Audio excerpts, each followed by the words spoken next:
How do we transform this thorny, thickety mess to this? Hey, Billy from Perma Pastures Farm. I think this is going to be a really helpful video for a whole lot of folks out there based on a lot of the questions I get in emails and in forums, you name it. Okay, this is where we are. The only reason this is this, we got multiflora rose, vines, bushes, poison ivy, everything you can imagine, every awful thing that you don't want to deal with. The only reason it's here is because it was mismanaged. And so we take the right dogs to the hunt to be able to make these transformations. Today we're going to show you from start to finish how we go about doing that. So first thing we do when we come to a place like this, we take our pigs, because we can't just start with sheep, these hair sheep, because they can't even get through it. It's that nasty. They can get through some of it, but they can't do nowhere near the damage we need them to do. So it may seem backwards to some folks, but we really strategically do it that way. We use them as like our U.S. Army sappers. They go in there first and blaze a path for everybody else to follow. So our pigs go through, they beat it down, and then we take our other dogs to the hunt, or sheep to the hunt. Let's go up here and take a closer look. After those pigs have gone through, then we bring in our infantry. In this form, it's going to be these hair sheep, and of course a livestock guardian dog, especially in terrain and environments like this. This is very, very, very steep terrain that most people they thought we were crazy to even try to farm here. But now these guys go through, and what they do, we kind of work hand in hand with them. They eat what's available on the ground, and then the trees that we don't want, which is overwhelmingly the majority. I said in the past that we had to take down about 80% of the trees in here because they were diseased, dying, or they're standing dead. 80%. All because it was mismanaged with way too many cattle on this land. And so anyway, these guys go through, they chop it down. Now let's go look at the next transition. All right, so as soon as they go through, let me back up just a little bit because we kind of explained this in a previous video. When the sheep are in there, we're basically feeding them 80% tree hay if they don't have access to forage on the ground, okay? So we're taking those junk trees out, which is a great benefit to them, and at the same time, we're opening up that area. But it's a double-edged sword, and you got to keep this in mind. If you look behind me, it looks like the Tunguska Russian explosion back in the 20s, I think. You see that? Okay, that's what you're going to be left with. It may be bare ground, and you can't leave it that way long. Otherwise, the next ones to take over that real estate, you're going to be right back to square one if you're not careful. So if it's not strategically done, you're going to have more problems than maybe what you started with. You're going to be doing it all over again. And the idea is to make progress.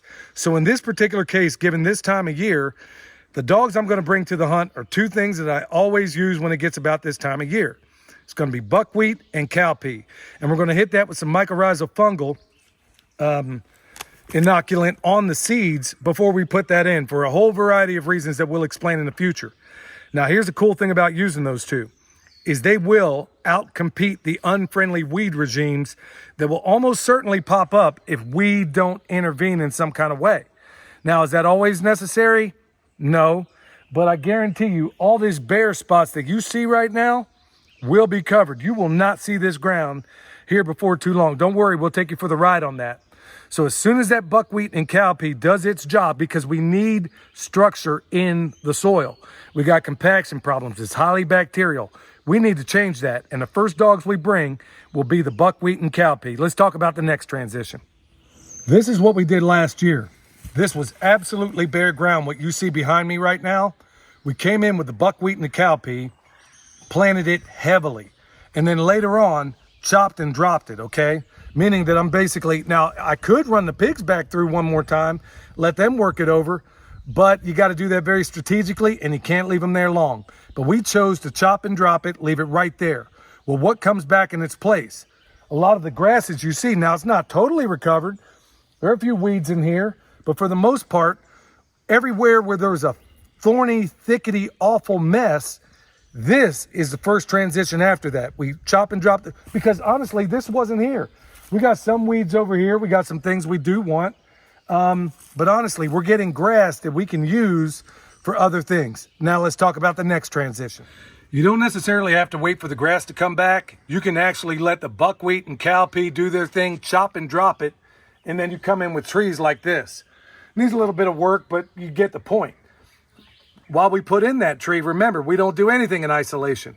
We go ahead and put a guild around it. So it has all the guilds in here that we talked about, or guild that we've discussed before. And over here, you got plenty of comfrey. That'll be used as chop and drop. We'll talk later about that at another date. We got garlic, we got daffodils, we got all the things, rosemary, thyme, oregano. Everything that we typically put in one of those things, in one of our guilds, is right here. Like I said, you don't have to wait for that grass to come back. You can literally chop and drop your buckwheat and cowpea, then plant. Because by the time in the fall, by the time it's ready to rock and roll, that's when we plant our trees anyway. Let's show you the next transition. This follows next, but I want to first point out that this, I kid you not, was 8 feet tall, full of multiflora rose and every other uncomfortable thing you never want to deal with. Pigs did all the work for us. And I mean that exclusively the pigs in this area. But here it is. It's off and running. This is one of our latest things that we put in. It's nowhere near developed as to what I'm going to show you. But here we are. We're kicking through here. It's developing. Now we have grass growing through here right now. This is, I mean, obviously this is one of our heavy lifters over here. So we don't have a mulch ring on it. It does well. The other mulch rings we'll have to work on. But what I want to show you is the transition of what it made. Because I'm not going to touch this because there's 10,000 volts on that fence. But as you can see where my property line stops, by the way, we got tons of comfrey alongside here. That's also part of it. Where my property line starts and the next one or stops and this other one begins, this is what was over here. Multiflora rose everywhere. Chinese silvergrass. But here's the thing. As this soil improves, as it goes from completely bacterial, and in some cases no bacteria at all, into something that's a little more fungal dominant, guess where it stops? It's not even trying to come over here because it can't come over here. This isn't hospitable for these unfriendly weed regimes, you dig? They can't make their way over here right now because it's too fungal dominant.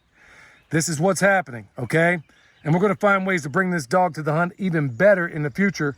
And as you go down here, you can see it all the way down here where my food forest is somewhere between an orchard and a food forest over here. We're still trying to decide completely what we want it to be.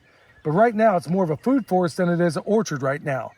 And you can see that demarcation point of what is becoming better soil to soil that isn't soil. It's just straight up dirt. This is the final stop, y'all.